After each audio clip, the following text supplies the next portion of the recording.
I want to bounce a theory about Shawshank off of you here. Okay. The theory is that the end of the film, the beautiful ending of the film, the film moment that gets your heart going, and it just is a wonderful, warm finish to this film. It is a fantasy, that it is a dream sequence that doesn't really exist, that it's just like the moment where, I guess, where Red, was here.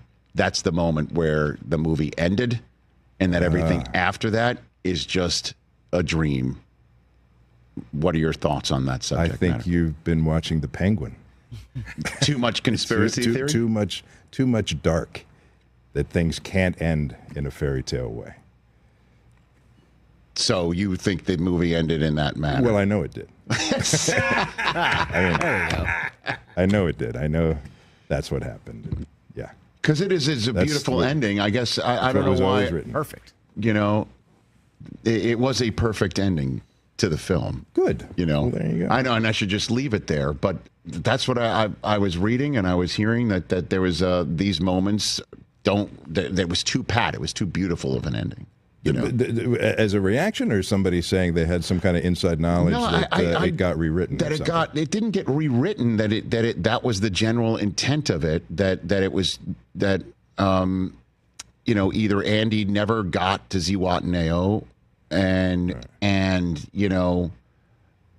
Morgan Freeman's character never got out, and he never found the box, and he actually offed himself, in the same spot. That is dark. It is dark, but Stephen King, though, brother, right? At its very base. He also wrote The Body, the Stand By Me story. I don't think they changed that one too much. No, but now I don't know. Now you've got me thinking. Oh no! Now you've got me thinking. I've got to read the short story again. When you see this photograph on the screen, what do you think when you see that, Clancy? I think that is a man who just got married. Is that right? That's right. I got married during that show. Yeah. During the filming of Shawshank Redemption, you got I almost married. didn't do it because I had my date, and it was right in the middle of the filming, and we had to negotiate around that date, and so I threatened to throw Tim off the roof, and then hopped in a car with my sister and drove to Chicago, and got married and came back. Wow. Yeah, right. Wow. My sister, by the way, yes. I don't know why it is. Every time I come on the show, it's like one of my family's birthday. Okay. Last time it was my mom's. Today's my sister's birthday. Hey. Fantastic. Happy birthday, Kate. Happy birthday, Kate. Yeah. So, okay, so the famous scene on the roof, okay, where the convicts drink up ladies. They're tarring the roof, right? And they're drinking beers and whatever, and you are up there making sure that their lives are as miserable as possible. Right. You threaten to throw Tim Robbins, Andy Dufresne off the roof. Right. But in real life, after that moment, you get in a car and you get married. Right. Then you come back and finish. Then I come back and finish, yeah. You're an excellent actor. You're an excellent actor. I didn't tell my father-in-law that's what was going on. I mean, I guess, what is your favorite line of yours that you delivered from that film? Clancy. I can't say it on television. Really? No, I mean, it's pretty dark. It's pretty... Well, I mean, can you clean it up at all? Yeah, well, there's a few of them, but none of them I can't say. You fat effing barrel of monkey dude. I don't know. How do you say it? Okay. Well, you said it with such brio in the film. Yeah. You nailed it. Well, it was fun. It's fun to say that. So they actually wrote it, so I get to say it. And you shot it in your home state, right? Yeah, it was in Mansfield, Ohio. Yeah. Mansfield, Ohio, Mansfield Reformatory. As a matter of fact, we just had a 30-year anniversary, and a bunch of us went back to that reformatory. It was going to be torn down, but a bunch of architects, local architects, saved it, and now it's a monument or a park or whatever it is, and they have regular screenings of the show, and they have tours.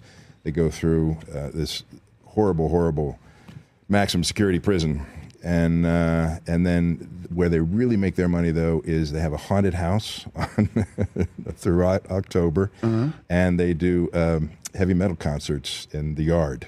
So that's Get out of here. Yeah, that's where they make their real money. So go to Mansfield, Ohio. Go visit Mansfield. Go to the reformatory and have a good time. They'll lock you in the cell and do all sorts of fun stuff like that. Where some horrible things happen. Who was there in the 30th anniversary? We had Bob Gunton and Bill Sadler, Frank Darabont, the writer-director. Right. Gil Bellows and Mark Ralston. What was that like for you to go back there? It was weird. I was I had brought my daughter. I told her that she didn't really have to go. It's just going to be a bunch of old actors talking about how great they were 30 years ago, and she said, "No, I want to go," and she came. I came in the reformatory. And I was like, "Oh yeah, boy, I remember what it was like to be here." And she goes in the reformatory. She goes, "I got to get out of here. This place." I got to get out of here before it gets dark because this place is got some bad juju in it, and it really does. It's a horrible place, but they're turning it into a moneymaker. Do you have any good Morgan Freeman stories from the shooting of this film? Let's see.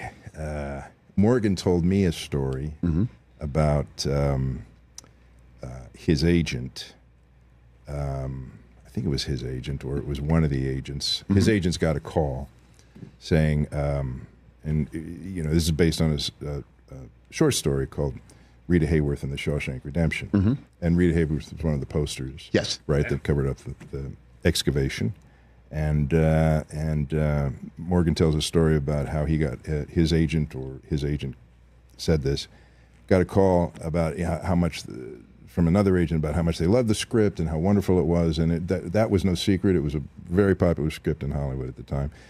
And boy, what a great movie it's going to be, and congratulations, Morgan, and all the rest of that.